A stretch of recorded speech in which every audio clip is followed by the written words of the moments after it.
एक आपकी एक्सपीडिशन में एक बात और पे ध्यान में आई मेरे, आपका स्टीयरिंग भी खराब हो गया था? जी। वो कैसे, क्या हुआ था? जो हमारा स्टीयरेज, दो रिडंडेंसी हर चीज़ की होती है बोट पे कि एक काम नहीं कर रहा तो दूसरा राइट। काम करेगा। तो हमारा जो रडर होता है जिससे डायरेक्शन, आप स्टीयरिंग से डायरेक्शन देते हैं तो स्टीयरिंग से रडर एक पार्ट होता है बोट का, वो मूव होता है ओके। जिससे आपकी डायरेक्शन चेंज होती है।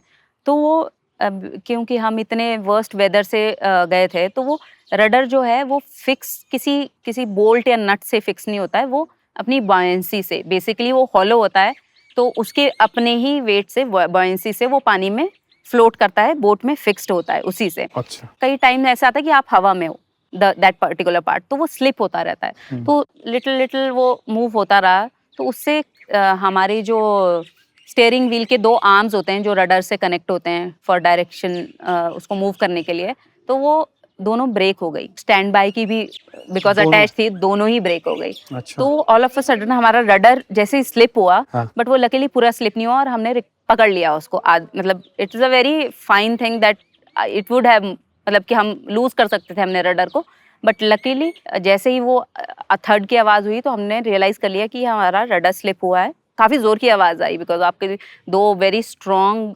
इसके स्टील के पार्ट्स थे जो टूटे थे। फिर हमने उसको रिकवर किया, फिर उसको कुछ बांधा, बट अब हमारे पास रडर तो था बट स्टीयरेज से, स्टीयरिंग व्हील से उसका कोई कनेक्शन नहीं था।